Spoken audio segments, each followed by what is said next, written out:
It's that time of year when we get a sneak peek at the most anticipated single-player RPGs for the coming year. This lineup is absolutely incredible and truly one of a kind for a very specific reason. You see, 2024 is shaping up to be the year of beloved franchises making a comeback, along with exciting DLCs, remakes, reboots, and some long-awaited sequels that fans have been eagerly awaiting for up to 20 years. This is also a great opportunity to introduce these legendary games from the past to a new, younger audience. Not everyone had the chance to play these now ancient games, so they might not understand what made them so appealing back in the day. That's why, for some of those, I'll briefly mention a few things that made them popular.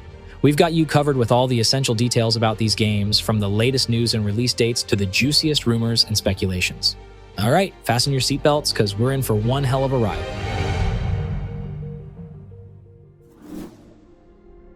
Starting with number 10, we have Clockwork Revolution, a new game developed by In Exile Entertainment, the studio behind acclaimed titles like The Wasteland and the Bard's Tale series, as well as 2017's Torment: Tides of Numenera. When it was unveiled at this year's Xbox Game Showcase, many people initially thought this was a new BioShock sequel due to its similar setting. However, as it turns out, it is quite a distinct experience. Clockwork Revolution is a first-person action RPG built on Unreal Engine 5. It is set in a steampunk Victorian-era metropolis called Avalon and draws inspiration from two specific titles. The first one is Arcanum of Steamworks and Magic Obscura, an RPG released all the way back in 2001 that combined elements of steampunk and magic. But with particular relevance to this video, Clockwork Revolution also finds creative influence in Vampire: The Masquerade, Bloodlines. Both games were developed by the now-defunct Troika Games, a studio known for creating immersive and story-driven RPGs, with these two being their most notable releases. But why mention a game developer that closed its doors 19 years ago? Well, the development of Clockwork Revolution is led by game director Chad Moore and principal designer Jason Anderson, both of whom were instrumental in the creation of these acclaimed RPGs during their time at Troika Games Studio. Their involvement brings a wealth of experience and expertise, indicating the potential for a compelling experience. In Clockwork Revolution, players explore a vibrant world of advanced steam-powered technology and intricate clockwork machinery with a sinister secret. The game's main villain, the merciless Lady Ironwood, has been using a time travel device to change key moments in Avalon's history in order to gain immense wealth and power, ensuring that the social hierarchy remains firmly in favor of upper-class citizens. Players will create their own unique character and embark on a quest to alter the course of time and restore balance to this fantastical world. The game will feature full character creation, deep RPG elements, and a branching dialogue system, all complemented by dark humor. The trailer showcases robots, various contraptions, glimpses of Lady Ironwood, and a mysterious character named Alfie, whose role remains uncertain at the moment. The core gameplay mechanic revolves around time travel, facilitated by a device called the chronometer. We see a female protagonist destroy a bridge, rewind time to rebuild it, and engage in combat with mechanical constructs using various types of steam-powered guns and rifles. I've always been fascinated by the concept of manipulating time, finding it captivating and thought-provoking. This idea isn't utilized in video games nearly as much as I would want it to, and holds vast potential for deeper exploration within this realm. Developers are promising that jumping back and forth in time to shape the past and witness the astonishing ripple effects of your choices in the present can lead to some truly mind-blowing moments.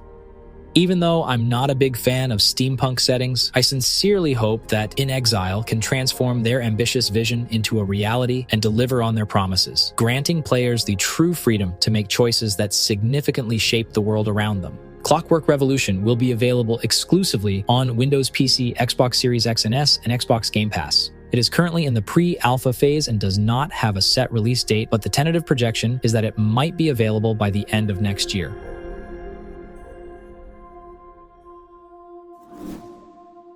Following up with number 9 is Flintlock: The Siege of Dawn, the latest offering from developer studio A44 Games, known for their 2018 hit Ashen. Both games share some similarities, such as being set in an open-world environment, having Souls-like elements, and belonging to the action RPG genre. In Flintlock, you'll play from a third-person perspective, immersing yourself in a fantasy world where gunpowder, magic, and melee combat come together. The story revolves around Nor Vanek, a young woman seeking revenge for her father's murder at the hands of a god. After the gates of the afterlife opened in the City of Dawn, an army of the undead invaded the world of the living, pushing humanity to the brink of extinction. Fueled by personal vendetta, Nor's goal is to save humanity by gathering allies and defeating the enemy, ultimately closing the gate to the afterlife. The game developers promise a well-structured narrative that will take players roughly 40 hours to complete. The open world of Flintlock is meticulously crafted and divided into 3 zones, each showcasing a unique environment and architectural style. Drawing inspiration from the breathtaking landscapes of New Zealand, where the studio is based, the game offers players the freedom to follow the main story or explore every corner of the world, uncovering optional side quests, dungeons, bosses, and valuable rewards. Just like many other open-world games, Flintlock also has its own version of a central hub. In this case, that hub is Fable, a bustling city where players can trade, learn a variety of skills, and, do other things like taking on side quests. Throughout the map, you'll find fire pits serving as save and resting spots, much like bonfires or sites of grace. But instead of souls, blood echoes, or runes, Flintlock uses a currency with a similar purpose called reputation. You gain reputation by defeating foes and lose it upon death, but you can retrieve it from your corpse after you die. Now, I said similar purpose because, unlike Souls, character progression is not dependent on this short-term resource. Instead, Nor and Enki progress through experience points, which, once earned, remain with you indefinitely. That experience is used to unlock upgrades on extensive skill trees, offering more options than you can unlock in a single playthrough. Reputation, on the other hand, is primarily used as a resource for repairing and upgrading items, as well as restocking consumables at your caravan or unique shops scattered throughout the world. Speaking of caravans, these serve as extra bonfires and act as the player's home base. They can be moved and set up in different territories of Flintlock, where you can rest, craft new weapons, upgrade existing ones, and even brew some potions. In this vast world, you'll have several options for traversal. You have the ability to double jump by igniting black powder, allowing you to take advantage of the world's verticality and propel yourself over longer distances. Additionally, your trusty companion is there to aid you in utilizing the numerous shortcuts scattered across the world, allowing you to skip even greater distances. Finally, fast travel will be available through unlockable shops, enabling you to swiftly reach distant locations. These peculiar shops are run by silent NPCs known as hosts, who offer side quests in addition to their other services. One thing I probably should have mentioned earlier is that Nor will be a fixed, non-customizable character. Character creation is not a part of the game because the story is so tightly focused on the events that transpired in the City of Dawn.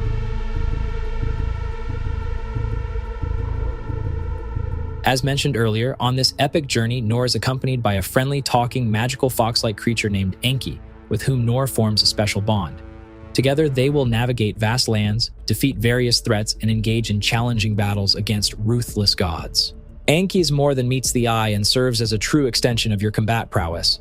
Not only does Enki come with useful passive combat skills, but it also provides crowd control effects that can immobilize enemies on your command. In moments where you need to adopt a more defensive approach, Enki can halt enemies from attacking you, while also applying debuffs to weaken and stagger foes, allowing you to capitalize on the situation and inflict more damage. Aside from the assistance of a magical companion, players will have access to a predefined set of god-slaying tools throughout the game, including a flintlock pistol, an axe, and dark magic. Comparisons to God of War are entirely appropriate in this regard, and even A44 Games CEO Derek Bradley has stated that comparing the game to God of War and Elden Ring is a good way to think about it. Actually, now that I've mentioned it, Enki performs similar functions as Atreus, but it remains to be seen if it will share the same kind of endearing charm that made Atreus more than just a companion. As the primary means of combat, players will utilize both the pistol and axe to execute various combo moves and finishers. The pistol, though powerful, is limited by its ammo supply, which is replenished by axe-killing blows. Conversely, defeating enemies with the gun will reward players with more armor, creating an interesting interplay between the usage of both weapons. In terms of defense, players have access to standard dodge and roll mechanics, along with perfect parry windows. Tougher enemies will require more caution because they can unleash break attacks that render you defenseless. So carefully managing stamina to avoid those will necessitate a high level of skill. Through successful defense, Nor accumulates critical damage, which is a form of a stagger system. This stagger-like mechanic enables her to apply pressure through high-damage counterattacks and the execution of special moves. When it comes to boss fights, there are no surprises here. Much like other Souls-like games, players can anticipate learning the attack patterns of bosses, avoiding telegraphed attacks, and progressing through several phases before defeating them. In the trailer, we caught glimpses of a fight against the God of Knowledge, showcasing these familiar mechanics. An interesting addition is that each defeated boss rewards you with a special ability, significantly expanding your power arsenal with every major kill. This sounds remarkably similar to Great Runes from Elden Ring, but hopefully it proves to be more useful than those.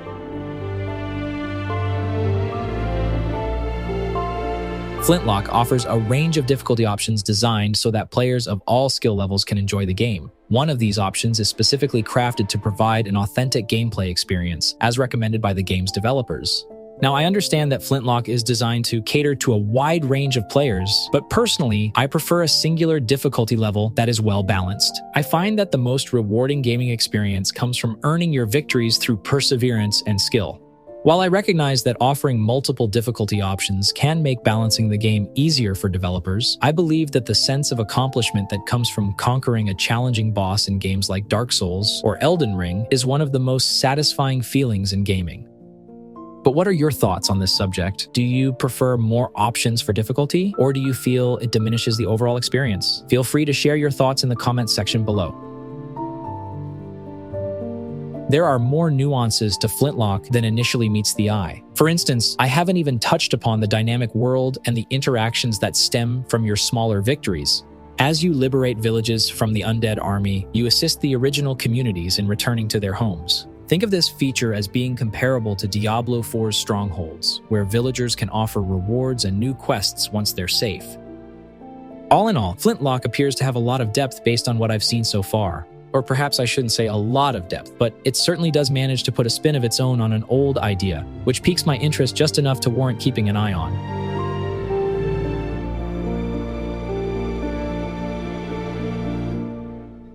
Originally scheduled for 2023, the release of the game has been recently pushed back to 2024. While the game undoubtedly shows promise, I think that A44 Games should be careful in selecting the right timing for its release if they intend to maximize its exposure. They must particularly avoid launching it in direct competition with the top-ranked game on this list, as that one will probably overshadow many other games coming next year. Flintlock: The Siege of Dawn will be available for Windows PC, PlayStation 4 and 5, Xbox One, and Series X and S. The first reboot on this list comes in at number 8. In 2001, there was this one game, one forgotten gem that was ahead of its time but never really got the attention it deserved. A game that introduced innovative gameplay elements, serving as a blueprint for some of the best action RPGs that followed. The world building, believable NPCs that react to your presence, action-oriented gameplay, satisfying character progression, and choices with consequences were just a few of its most notable features. I'm talking about Gothic by Piranha Bytes, a role-playing game that, even though it wasn't perfect, had many innovative systems that later became fundamental elements of the genre. The remake, however, will not be crafted by the original developers, but will be entrusted to a fresh set of hands instead. Alchemia Interactive was tasked with modernizing Gothic to make it more in line with current industry standards and player preferences. So why remake a game that came out 22 years ago? The original game was built around an open-world design and a non-linear structure. It featured a day and night cycle along with NPCs that adhered to their own daily schedules, creating a believable and immersive world. NPCs performed actions based on the time of day, going from home to work, completing their shifts, and returning home later. Additionally, they experienced hunger and took lunch breaks, and eventually found time to relax at the tavern, seeking solace in drink to forget that they would have to face the same daily routine again tomorrow.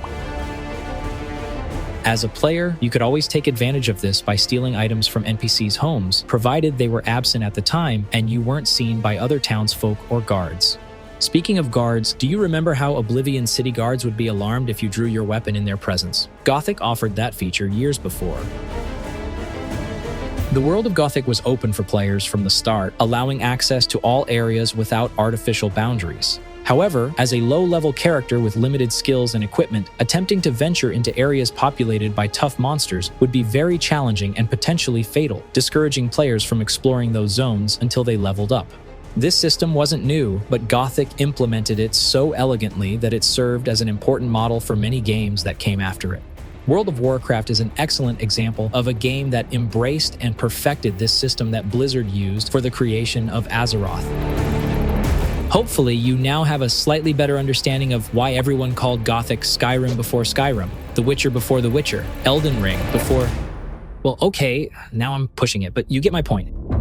Gothic was all about player agency and allowing players to decide what they wanted to do in the game, rather than being directed by the game itself. These are the core principles and guidelines set by developers that will be carried over into the remake as well. The story hasn't seen any significant changes and remains true to the original. In the medieval fantasy kingdom of Myrtana, humans are fighting a losing war against the orcs, and the king needs magical ore to equip his troops. This ore is mined on a prisoner island, isolated from the rest of the world. This is where your story begins as a prisoner assigned to mining duty. But Destiny always had other plans for you. So, besides updated and redesigned assets, what else has changed in the remake? Developers are building more than just a remaster with better graphics. This remake should be a faithful recreation of its predecessor. They want to stay very close to the source material in terms of the world design, general mechanics, and story, as I mentioned.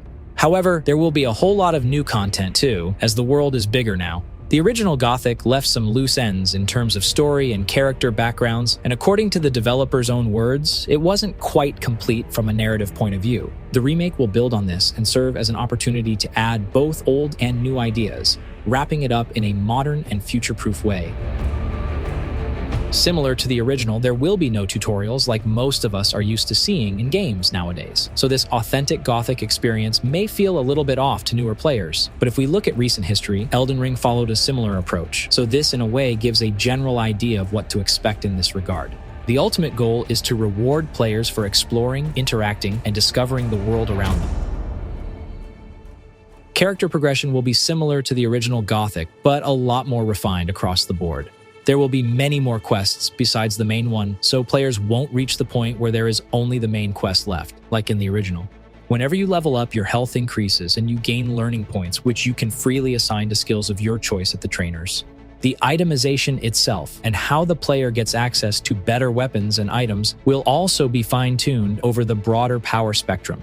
But at the heart of the remake is a heavy focus on AI. If developers deliver on their promise of an unscripted, immersive world that feels truly alive and allows players to freely interact with it, the Gothic remake should go far beyond what the original title offered and provide an even more lively world simulation. In terms of combat, there will be your standard melee ranged and magic options, but with modernized controls and gameplay, of course. The combat is based on the Gothic 1 system and retains the same feel with instant reactions, different attacks, combos, and a similar rhythm.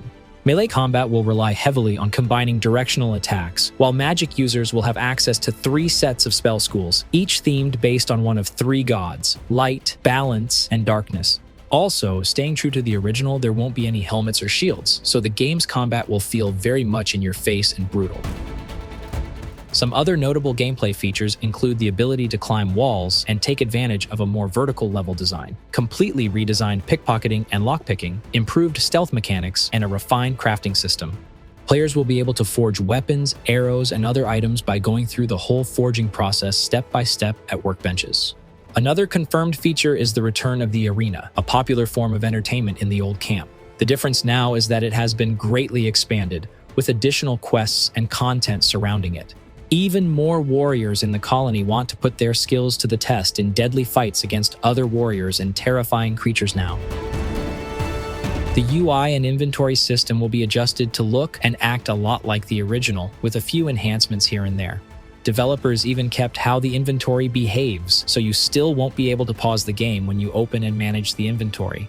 Lastly, voice acting will be re-recorded, and most of the original voice actors will be involved in the project. Gothic, like many cult classics, has a very strong and opinionated community that knows exactly what they want from the game. That is why the whole team at Alchemia Interactive has approached making this game with the utmost care.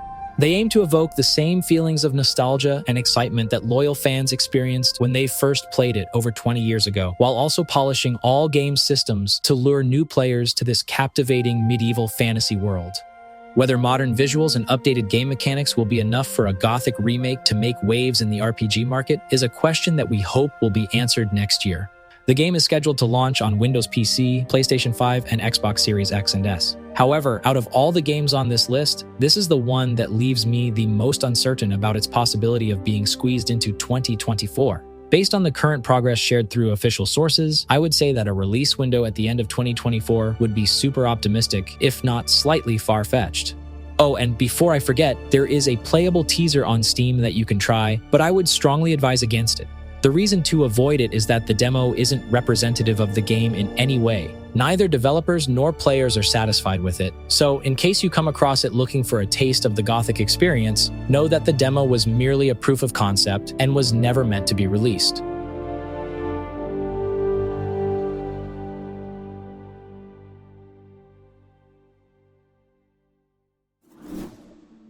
Next up at number 7, we have Avowed from Obsidian Entertainment, a game that surprised a lot of people in several ways after the gameplay reveal this summer. And that is because, until recently, people's expectations were largely based on the initial announcement trailer from 2020. It was widely anticipated that Avowed would be a worthy successor to the Elder Scrolls series, following in the footsteps of Oblivion and Skyrim. The trailer showcased a gritty medieval fantasy world with a first-person perspective, featuring swords, magic, undead creatures, and fire-breathing monsters. It presented a dark and menacing fantasy setting, and many people, including myself, were excited about it at the time because of what we saw. However, Avowed turned out to be quite different from Skyrim in the end, especially in terms of its visual style and setting. Instead of a gloomy atmosphere, the game offers a more colorful palette and a brighter tone that doesn't feel as sinister as initially portrayed. Now, if you've been following this channel, you might recall that we had previously mentioned this detail some time ago, that Avowed is more colorful than its first announcement trailer led us to believe. Instead of dark fantasy, Avowed takes visual cues from another Obsidian RPG, The Outer Worlds. It shares a similar aesthetic and vibrancy, indicating the direction the studio is taking as their signature style, which they will likely apply to their future titles as well. So that was the first surprising fact we discovered about Avowed this summer, and I'll get to the second one shortly. Avowed takes place in the world of Eora, the same rich setting explored in the acclaimed Pillars of Eternity game series. More specifically, players will be introduced to the remote and otherworldly region of the living lands within Eora.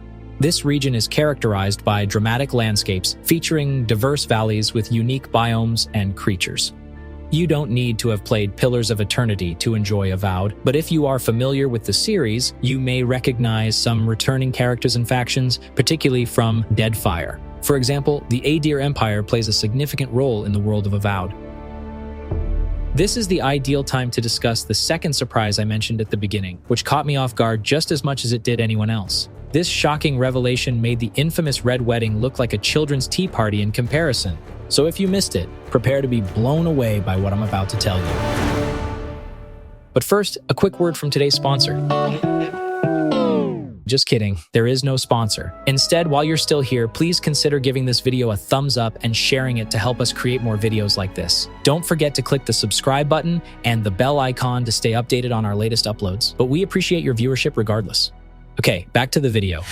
In all seriousness, you can ignore my lame attempt at over-dramatization of a video game feature, because it shouldn't be that big of a deal in the first place. But some people, including myself, may find it disappointing. The thing is, Avowed will not be an open-world game, as clarified by the game's director, Carrie Patel. Instead, it will consist of a series of large, interconnected open zones, forming a hub-based system that directs the player's progression through the story and allows for gradual unlocking of distinct areas. According to Patel, Avowed focuses more on depth than breadth. You can explore every nook and cranny, discover secrets, side quests, and NPCs if you wish. Alternatively, you can have a more focused experience and stick to the main objective.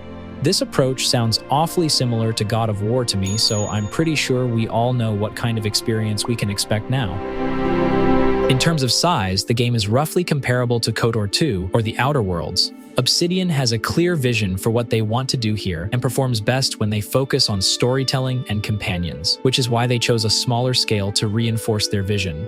Regarding the story, rumors have circulated that Avowed is a prequel to the events of the Pillars of Eternity games, but it remains uncertain whether the timeline occurs before, after, or parallel with the events of the Pillars universe. What we do know is that the player takes on the role of an envoy from the Adir Empire, sent to investigate and stop a mysterious plague that is devouring the living lands and corrupting people's souls. Since souls were a significant aspect of the Pillars of Eternity world, it's natural that this theme will be explored in Avowed as well. As players, we have a unique connection to the world and the enigmatic forces at work, making us the perfect fit for the task. However, in the looming shadow of the formidable empire, with us representing its presence, the inhabitants aren't exactly rolling out the red carpet to welcome us. But can we really blame them? We would be honored if you would join us. In the trailer, one of our companions says, "You're either here to save us or destroy us," implying the impact of our decisions along the way. It's up to you as a player to decide what personality, appearance, philosophy, and vibe you bring to that role. So let's hope our actions have meaningful consequences on the story. Speaking of companions, the very first character you'll meet in the game is named Kai. Originating from the Omawa race, Kai is a former soldier and mercenary who brings a wealth of experience and a distinctive sense of humor to the party, shaped by their battle-hardened perspective. You can have up to 2 companions in your party at a time, each with their own combat specialties and personalities. In fact, one trailer scene features our character alongside both companions, including the mysterious female character who also makes a brief appearance in this bear fighting scene. The most important thing to have in mind about this gameplay aspect is that companions are not optionally recruitable and will accompany us throughout the main narrative because they are tightly linked to it. We'll learn more about the depth of the companion interaction in the near future, so stay tuned for more details. In terms of character customization and progression, players will have the freedom to determine their envoy's appearance and personality. Alongside these choices, the game offers a rich selection of abilities and skill trees to shape your character's development. But probably the most surprising thing is that there will be only 2 race choices: humans and elves. Pillars of Eternity had 6 playable races, so this choice is certainly intriguing. Furthermore, Avowed takes a slightly different approach to character progression. The game abstains from a fixed class system in favor of offering players a diverse range of ability trees to progress through. While there is a leveling system, the emphasis is on unlocking abilities rather than investing points and stats to increase your strength. This allows for greater experimentation and the freedom to experiment with different playstyles without being restricted to a specific class. Another interesting thing Obsidian pointed out is that there will be fewer but more meaningful loot, which means we shouldn't expect to carry 5 swords, 2 bows, and 7 shields with nearly identical stats in our inventory at all times. Instead, the goal is to make weapon and armor upgrades from one tier to another feel impactful, so that you immediately notice the improvement when you finally change the equipment.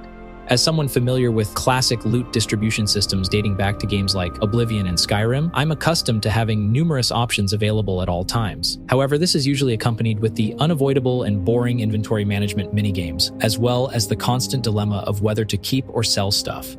Perhaps Obsidian chose this direction to achieve better balance throughout the game's progression, allowing them to fine-tune the underlying mechanics as players gain power from various sources like skills, abilities, and weapons. Finally, let's talk about combat. Throughout the development process, the team has focused on refining and enhancing the combat mechanics, as showcased in the gameplay trailer. Their aim is to create a visceral combat experience where the momentum of attacks can be keenly felt. The game's director cited a lot of time was spent tuning the feel of swinging a sword, mace, or axe to ensure each swing of a weapon carries weight and resonance. This focus on combat mechanics is likely to appeal to Skyrim players who felt that sword swinging lacked the impact and intensity they desired. And based on my scientific research, that's about 98.76% of the Skyrim player base. Avowed provides players with a variety of combat options such as sword and board, various types of magic, bows and arrows, and even flintlock pistols, which are common in the Pillars universe. You can freely mix and match different weapon types, dual wield them, or use both magic and melee at the same time. And in my opinion, they absolutely nailed the spellcasting aspect. You can unleash the power of fire, ice, arcane, or nature, wielding those cool-looking spell tomes and runes that would leave even the Sorcerer Supreme jealous. Alternatively, if you prefer a more traditional path, you can embrace the role of a skilled ranger or a fierce fighter. The choice is entirely yours. As a bonus, weapons can be enchanted with additional magical properties. For example, you can enchant your sword with fire to set your enemies ablaze in addition to dealing physical damage. We don't have an exact release date yet, but Avowed is slated for release on PC and Xbox Series X and S sometime in 2024. When speculating on a possible timeframe, there is an intriguing connection between Avowed and Fable to consider. Both games are coming from the same parent company and carry significant importance for the future of Microsoft's console. But I'll get into this interesting relation in the next entry on this list. Yeah, it's true that Avowed initially had its sights set on a Skyrim-like experience, but plans shifted along the way and they scaled it down a bit. Besides, not every game needs to be a massive 100-hour epic to leave a lasting impression. In the end, you've got to hand it to Obsidian. They've consistently proven themselves as top-notch RPG makers. They truly grasp the importance of crafting immersive worlds, regardless of their size. With Avowed, they're placing a strong emphasis on storytelling and companionship, making a promise to deliver more contained narratives that will take us on thrilling adventures alongside our trusted allies.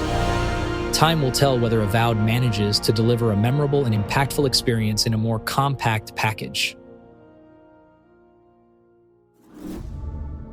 Coming in at number 6 is a second reboot on this list. The Fable franchise is getting a complete makeover. Known for its focus on storytelling and character building, this open-world fantasy action RPG promises new wacky adventures in the world of Albion. When it was first released, Fable stood out as one of the few video games that truly embodied the idea of do whatever you want and face the consequences. It was a game in which you literally aged and grew from an innocent child at the start of the game to a weary hero by the end. A game where you have the choice to either protect a village from the villains and be hailed as a brave warrior, or join the bad guys and kill the villagers, all simply because you can. It was a game where simple emotes held significant meaning and consequences, influencing how others perceived you. In Fable, your character's physical appearance could change without you even realizing it, becoming fat or skinny based on the food, drink, and activities you engaged in.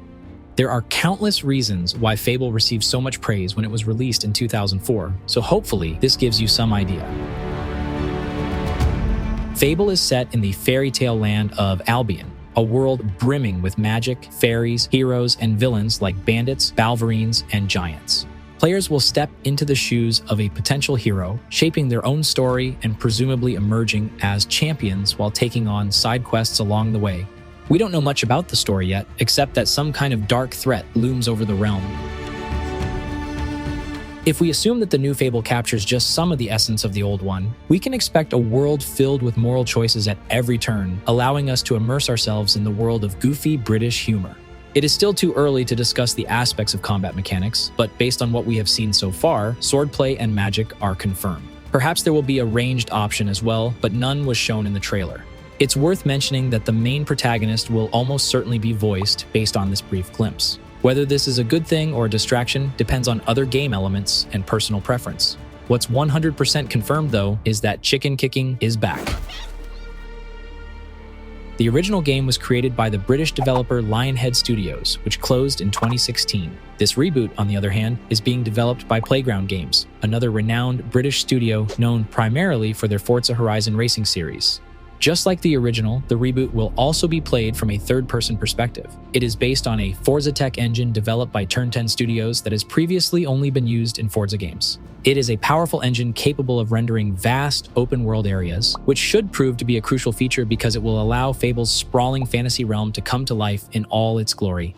But let's pause here and talk about the narrative trailer for a bit.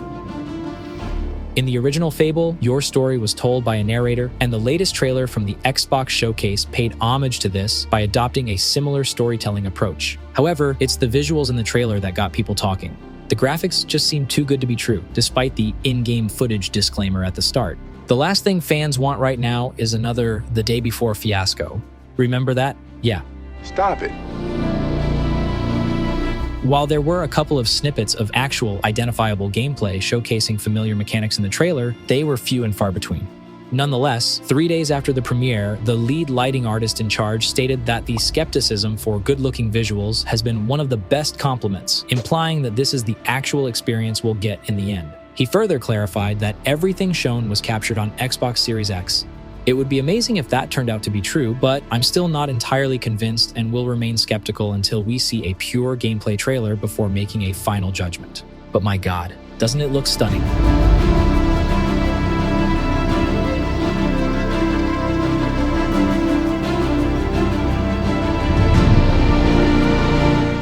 So let's circle back to the tools used in developing this game. Forza Tech Engine never received much attention or online discussion due to its limited usage so far. But if what we've seen in the trailer accurately reflects the actual game, it could pave the way for future developments, potentially expanding its usage to titles beyond Forza and Fable.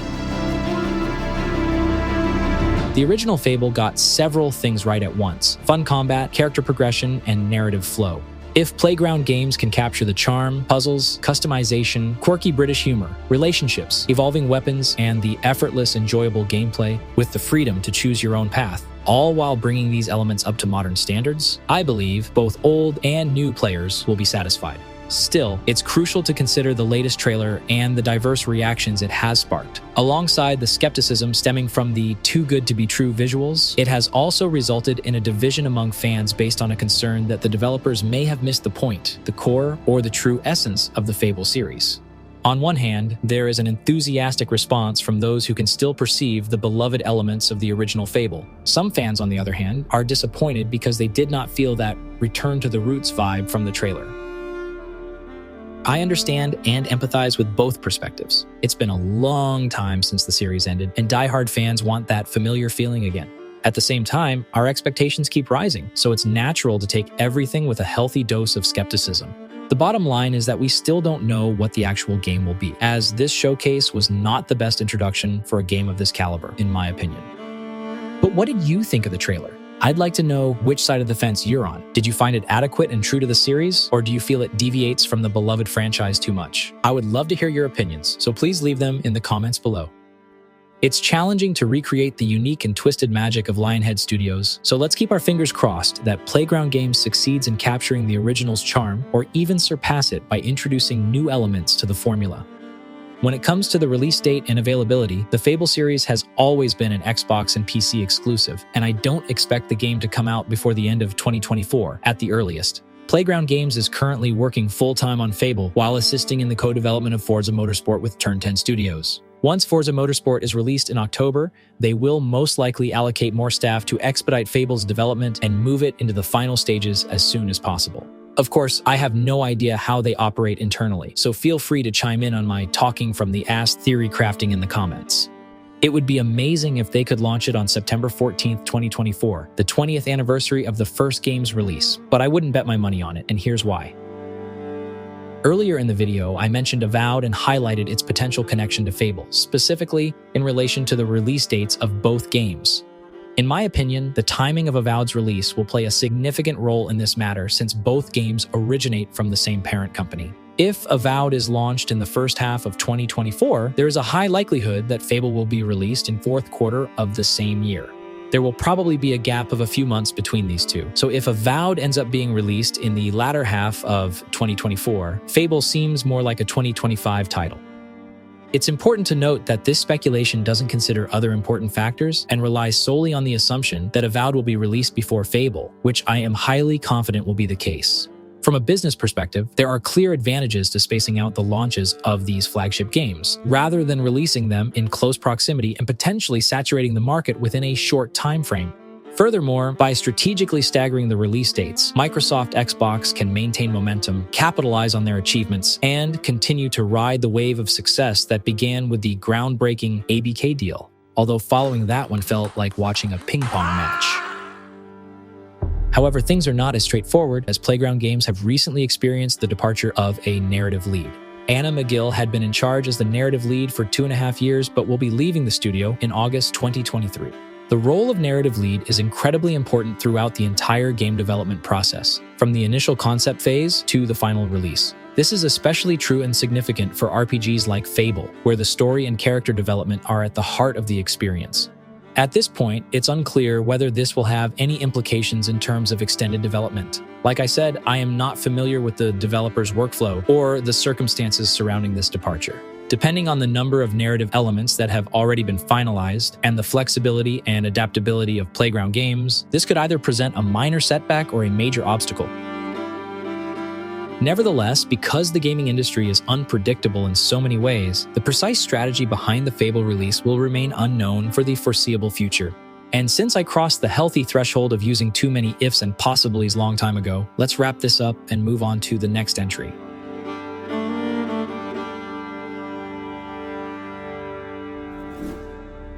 At number 5, we have a game that fans have been eagerly anticipating for nearly 20 years. But before we get into the latest news, please keep in mind that the gameplay footage you're currently looking at is out of date, as I'll explain shortly.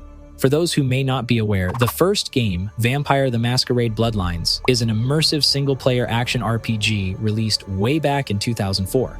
Set in a dark and modern world, it is based on the popular tabletop role-playing game franchise called World of Darkness. The game allowed players to assume the role of a vampire navigating the complex society of vampires known as kindred, while also dealing with various factions, supernatural powers, and moral choices that impact the game's narrative. It successfully captured the essence of the rich lore and themes of the World of Darkness tabletop games, providing an engaging digital experience for fans of the franchise. Expanding upon its predecessor, Vampire: The Masquerade Bloodlines 2 continues the vampire saga, immersing you in the dark underbelly of an alternate Seattle. You'll encounter different types of vampires, werewolves, and other hideous creatures while being caught in the power struggle among numerous vampire clans. When the first game was released, it didn't receive much acclaim, primarily because it had to compete with giants like Half-Life 2, Halo 2, and Metal Gear Solid 3. Additionally, the game suffered from numerous bugs and technical issues. However, the community came to the rescue by creating the unofficial patch, which fixed most of the glaring problems. It was only in the years following the release that the game achieved cult classic status. In 2015, Paradox Interactive acquired the intellectual properties for the franchise and entrusted Hardsuit Labs with developing the sequel. But after 5 years of development with minimal progress and 2 delays, Paradox announced in early 2021 that they would be replacing the current developer, who was no longer working on the game. They decided to collaborate with another studio to complete the production. Consequently, the game was completely rebooted, rendering the gameplay footage and probably all previous details about game mechanics and the plot irrelevant. Which brings us to the most recent developments for what appears to be a canceled game at this point. The most recent Bloodlines 2 news comes in the form of an official announcement from Paradox, with some kind of big reveal for the game that will take place this September at presumably the PDX-Con showcase. It's safe to assume that we will finally receive information about release dates, platforms, gameplay, and glimpses of the story and setting. They've also released 5 new post-alpha in-game screenshots that showcase the current state of the game. These screenshots depict in-game locations and an atmosphere that closely resembles the familiar and gritty world of Vampire: The Masquerade. Bloodlines 2 has big shoes to fill given its long and troubled development history, which never looks promising and rarely yields positive results. It's disheartening to think that we've seen 4 spin-off games before the proper sequel. All of this has led most Vampire: The Masquerade Bloodlines fans to feel disappointed and lose hope in this project, or they've simply stopped caring. Ultimately, they just want a solid game in the end, so whoever is making the sequel must leave no room for error. There are ongoing rumors that the British studio Chinese Room is developing the sequel, which is known for several decent titles in the past, and with Still Wakes the Deep coming next year. As of October 2020, the studio is also working on a separate, still unannounced new title. There is certainly a place in the modern market for a decent vampire RPG. If the gameplay meets modern standards and the story is well handled, the game has the potential to shine and thrive alongside other games in the genre. Finally, in September, we will discover what Bloodlines 2 has become and whether the long wait was worth it.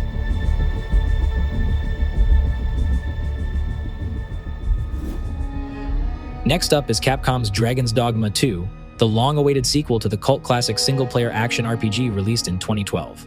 In Dragon's Dogma 2, you'll experience the game from a third-person perspective. It's built on RE Engine, which was also used for popular Capcom titles like Resident Evil, Devil May Cry 5, and Street Fighter 6. The game takes full advantage of advanced physics technology, improved character AI, and immersive graphics, providing you with a captivating experience as you encounter diverse characters, formidable monsters, and stunning environments. Similar to its predecessor, Dragon's Dogma 2 is set in the intricately detailed and immersive high fantasy world of Gransys. However, this time the world is approximately 4 times larger than before, featuring a wide range of rich terrains filled with enemies and dynamic day-night cycles. Now, for those who haven't played the original, let me quickly explain the story and setting without any spoilers. In the world of Dragon's Dogma, there exists an eternal cycle where players always start their journey by losing their heart to a mighty dragon, and as a result, they become the Arisen. This sets them on a quest to regain their heart by defeating the dragon, which is symbolically linked to the Arisen through a scar on their chest.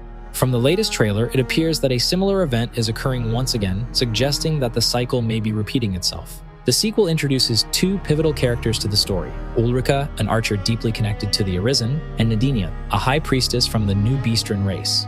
This beast-like race is a new addition to the series and can be played alongside humans. Interestingly, this race was originally planned to be included in the first game, but it was cut due to budget constraints. Dragon's Dogma 2 inherits two important features from its predecessor, a single-player focus and the unique pawn system. Pawns are self-learning AI companions that learn and adapt based on your decisions, the monsters you encounter, and the locations you visit throughout the game. As you progress, your companions become more effective, and they can even defeat bosses without your direct involvement in the fight. Players can choose their main pawn, who will always accompany them, and enter a covenant with up to 2 additional support pawns borrowed from other players through the online network, forming a party of up to 4 characters. Your main pawn will also develop skills and grow alongside you, making them a valuable asset for other players to borrow. Despite the fact that this is a single-player experience, this system creates the illusion of playing cooperatively with other players. In Dragon's Dogma 2, pawns are even more capable than before, making precise decisions during battles. They can guide you to new locations and even celebrate successful battles with a high five, simulating the feeling of playing in a party with others. Throughout your adventure, you'll encounter familiar monsters from the previous game, as well as new ones like Gorgon and Sphinx. This brings us to combat, one of the series' most defining and recognizable features.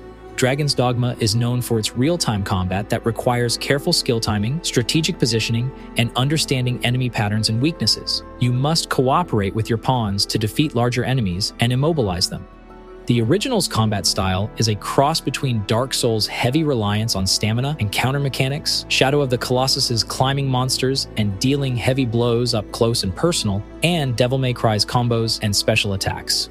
Dragon's Dogma 2 expands its combat system by adding new attack chains to its arsenal of existing ones, as well as new vocations, which are basically classes for those who are unfamiliar with the term. These vocations provide players with the ability to approach combat in their preferred style, allowing for diverse gameplay experiences. Specific details about which new vocations we are getting are still unknown at this time. Unlike the original game, which was initially exclusive to PS3 and Xbox 360, and later released on PC and newer consoles, Dragon's Dogma 2 will launch simultaneously on PC, PlayStation 5, and Xbox Series X and S.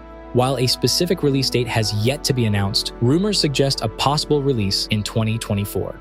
As for my personal hopes for the new game, I'd love to see the addition of mounts, considering the expanded world size. It would also be great to have a dedicated dodge mechanic for all vocations, the ability to equip more than 3 skills per weapon, and a better fast travel system. Lastly, I think it would be cool if damage numbers showed up on the screen. This is just a minor whim of mine, but I don't know, there's just something satisfying about seeing those big numbers pop up on the screen. Hopefully, we'll receive more information about new features in the near future, so make sure to subscribe and stay tuned for updates.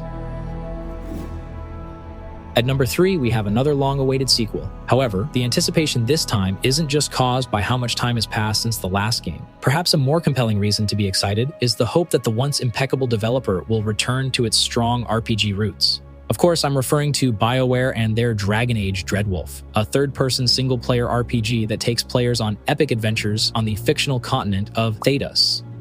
In one of the community updates, BioWare stated that Dreadwolf aims to be a game that can be enjoyed by both longtime fans and new players. They want it to be a starting point for newcomers while still continuing the stories from previous games. The story of the new Dragon Age will pick up after the events of the Inquisition and its Trespasser DLC, and will take us to the notorious Tevinter Imperium, the largest human nation in Thedas. We'll see the return of Solus the Dreadwolf, our companion from the previous game, but this time he'll be the main antagonist, brewing up a dark and dangerous plot that will serve as the foundation for a new game. The land of Tevinter is one of the most important locations in the Dragon Age canon and has been teased time and time again in previous games, so it's understandable why the most loyal fans are so eager to set foot in it. Dreadwolf is likely to be the biggest Dragon Age game yet, with never-before-seen locations that were only hinted at in previous games, such as the city of Minrathous. Built upon and sustained by magic, this capital of the Tevinter Empire boasts a visually stunning and unique identity, showcasing a striking contrast to the cities we have encountered so far in Dragon Age. Leaked information from February 2023 suggests that, similar to Inquisition, Dreadwolf's story will take us beyond Tevinter and allow us to explore multiple regions. A gameplay clip showed a quest in the Grey Warden's home, Weishaupt, located in the Anderfels, where the player fights Darkspawn alongside their companions. Additionally, the 2020 Game Awards teaser trailer featured a brief shot of the city of Antiva from the neighboring territory of the same name, indicating a high likelihood that we will visit it as well. According to the same trailer, the protagonist of the fourth Dragon Age game will be someone their enemies will never see coming. The lead writer mentioned that Dreadwolf will investigate the consequences of being powerless and the refusal of those in authority to address critical issues. The familiar voice of Varric Tethras heard in the trailer confirms that the hero will not be a prophecy figure or a hero with a magic hand, but rather a new hero ready to take on Tevinter, Darkspawn, and even the Dreadwolf himself. Varric's final statement, "We're the only ones who can stop him," implies that the charismatic dwarf will return and play a significant role in the latest adventure, but whether he will rejoin our group or provide support in another way is unknown. All of this suggests that we will not be returning to play the Inquisitor from the previous game. In Dreadwolf, the gameplay loop remains similar to that of its predecessors. As you embark on missions to recruit and develop your party, your companions will gradually gather at your hub, allowing you to witness the birth of friendships, dramatic moments, and potential romances as you progress through the game. For character customization and progression, BioWare plans to provide a deep RPG experience. They've revealed a non-linear skill tree system with various possibilities to create unique playstyles. The initial design of class specialization nodes suggests greater freedom in character development. If you've played the previous Dragon Age games, you probably remember that each installment had a distinct feel when it came to gameplay and combat. Origins leaned towards a more tactical approach. Dragon Age 2 was known for its action-packed nature, and Inquisition was somewhere in the middle depending on how much you use tactical camera mode. Given this history, it's reasonable to conclude that we have no idea what to expect from the sequel. Having said that, earlier this year, something happened that may provide us with some insight. In February 2023, we got the first big leak around the game, consisting of a tiny snippet of alpha footage and some screenshots. While it may not provide an extensive glimpse, the over-the-shoulder perspective and hack-and-slash combat moves indicate a departure from the tactical nature of earlier games, leaning more towards an action-oriented approach. According to a source who had the opportunity to play the early alpha version, the game took inspiration from God of War, serving as a guiding reference point. The leaked footage showcased regular combo attacks, abilities, and the presence of a special bar that enables more potent moves. Furthermore, the leak hinted at potential changes to the class system, with a Grey Warden class appearing on the character screen. It's unclear whether they're replacing standard classes with new ones or simply changing specializations. Another interesting observation is that in that 20-minute video, there was no party control demonstrated, but this does not necessarily imply that you will not be able to directly control your party members in the final game. It could just be an alpha issue, but who knows, there could be some limitations to this feature that we're unaware of at the moment. And with that, I'll halt any further speculation due to the extremely limited information at hand. Firstly, this analysis is solely based on one person's observations. Secondly, it's highly unlikely that the leaked footage will accurately represent the final release. Besides, while it was fun to speculate, any further discussion could be misleading because everything I've said is subject to change. Please note that in this video, I won't be showing any gameplay footage or screenshots to avoid any potential issues. You can easily find these leaks yourself. Also, I'm fairly certain that we might get some official information soon, either at this year's Gamescom or the Game Awards. Without delving into the troubled development process that resulted in a reboot, it's worth mentioning that Dragon Age Dreadwolf has been in development since 2015, and initially, it was envisioned as a multiplayer-heavy live service title. Furthermore, the failures of one game and the backlash of another finally opened BioWare's eyes and led them to refocus on what Dragon Age always should have been, a pure single-player experience. Actually, now that I think about it, if we disregard those two costly slip-ups, BioWare hasn't released a single game in the past 10 years. This is what I meant at the beginning when I said how we all want the old BioWare back. And I hope that the reason why the development of both Dreadwolf and the next Mass Effect is taking so long is because BioWare are fully aware of this fact, knowing they've been walking on thin ice for far too long. They simply need to deliver on both fronts, with both games, to snap out of a long hibernation. Back to Dreadwolf. The game reached the alpha milestone in October 2022, meaning it is playable from the opening scenes of the first mission to the very end. After that, the development team started to focus on refining core gameplay features, player progression, story elements, finalizing graphics, and other systems that will be included in the final version. So when can we finally get our hands on the game? There are a couple of important clues. First, EA's financial report from May of this year didn't mention Dreadwolf as part of the game's plan for the fiscal year 2024, which ends on March 31st, 2024. As a result, a 2023 release date is out of the question. The second crucial clue came on June 27th this year and relates to BioWare's departure from Star Wars: The Old Republic, which has now been handed over to Broadsword Studio. Now that BioWare is free from the shackles of multiplayer and live service constraints, their renewed focus and all resources are once again locked on their two key single-player franchises, Dragon Age and Mass Effect. Considering all the available information, leaks, rumors, and insider knowledge, I'm cautiously optimistic that Dragon Age Dreadwolf might kick off a new chapter in BioWare's history, possibly in late spring or early summer 2024. Whether this leads to the redemption arc we all long for is still uncertain at this point. In terms of platforms, we can make one last educated guess. Based on the LinkedIn profile of the former lead player designer at BioWare, the game will be released on PC, PlayStation 5, and Xbox Series X and S.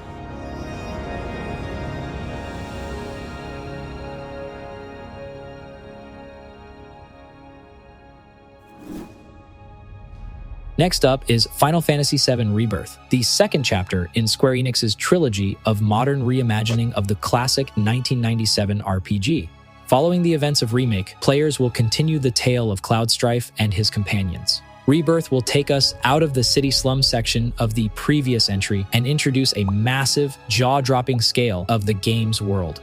Just like the original, the world beyond Midgar consists of lush forests and terrifying badlands. However, the question of whether it will be fully explorable or not still remains unanswered at this point. If Rebirth takes cues from Final Fantasy XVI, it may follow a somewhat linear progression route with huge segmented sections of the game. The narrative will span numerous areas in the world of Gaia, and producer Yoshinori Kitase has confirmed that the locations and key story elements of the original will be present but not necessarily in the same order. In the coming months, we'll learn more about the structure of this sprawling world and discover the promised high degree of freedom, so stay tuned for that. Speaking of stories, the original game had an incredibly well-crafted and gripping narrative that deeply engaged players. In Final Fantasy VII, the story revolved around the life force that gives existence to everything on Gaia. When you add an evil megacorporation aiming to drain and exploit this precious spiritual energy to dominate the world to the mix, you end up with a timeless narrative that transcends generations and resonates throughout various periods of human history. Of course, there are unexpected twists and important branching narratives sprinkled throughout, but this is the core of the main story. Now, some fan theories that emerged after an official blog post suggest that we may see some big changes in the story. Specifically, and I'm not sure if this is a spoiler or not because this theory is yet to be confirmed, there could be a time split of sorts, with two divergent timelines happening at once. These themes of the multiverse and parallel timelines are becoming increasingly popular in Hollywood, so if it works there, it must work here too, right? During the Summer Game Fest, the most recent gameplay trailer indicated that Sephiroth survived after the fight in Part 1. This type of deviation from the original story allows for a lot of writing freedom and can completely change and improve the narrative if done correctly. If this theory proves to be true, I can only imagine what unexpected intertwined twists await us. As for the general gameplay, getting into Rebirth will be smooth, especially for those who played the first part. From a similar UI to a nearly identical combat system that blends real-time action and pauses with commands, everything should feel familiar. Players will meet some new characters, but most of the old lineup will remain the same.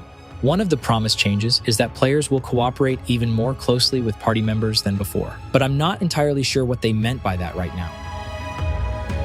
An interesting statement came from the creative director Tetsuya Nomura, who said that Rebirth will be a good entry point for newcomers. What he meant by that is that you can expect a similar approach to how God of War Ragnarok allowed someone who never played the previous game to jump in and experience the new adventure blindly. But in my opinion, if you didn't finish the remake first, you'd be missing out on so much, just as you'd miss out on the emotional punch of the father and son relationship if you skipped 2018's God of War, so there's that. Final Fantasy VII Rebirth is coming in early 2024 and will be a PlayStation 5 exclusive. The reveal trailer provided the first look at the upgraded visual style, with Square Enix leveraging the power of the PS5, much like Final Fantasy XVI earlier this year. Unfortunately for PS4 owners, Rebirth won't be a cross-gen release like the first part. We can expect, however, that Rebirth will arrive on PC at a later date once its PlayStation exclusivity deal runs out. As for Xbox users, I feel ya. And one last thing before I move on to the last entry on this list, you should know that work on the third game is well underway, which will effectively complete the entire Final Fantasy VII storyline with the closing chapter of the trilogy.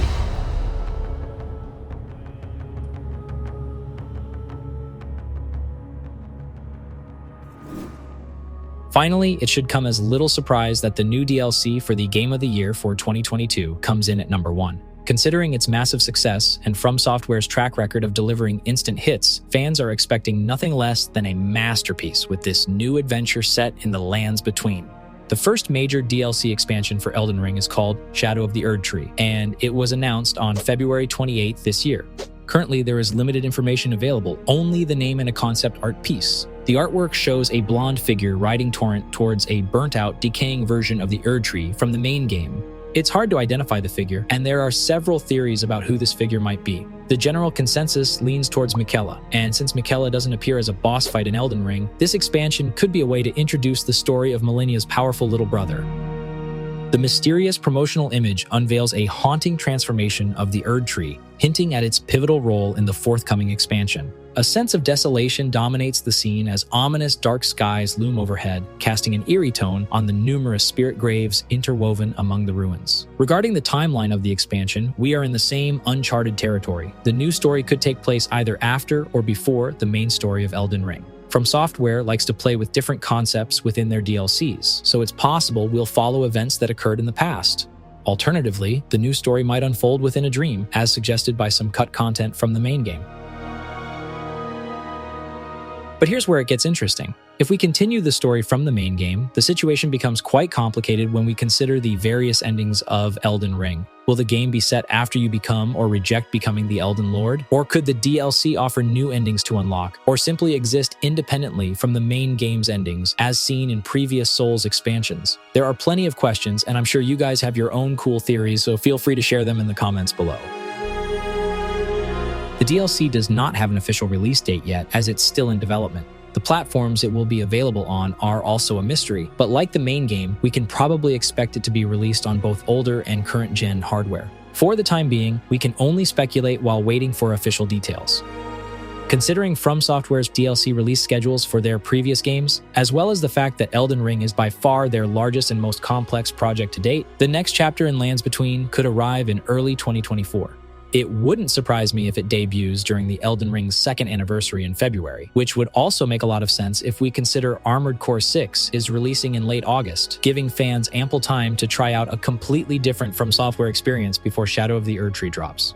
We might expect an official announcement soon, possibly in the form of a teaser trailer during Gamescom, followed by a release date trailer at this year's Game Awards in December. Bear in mind that this is all just wishful thinking on my part, and your guess is as good as mine at this point.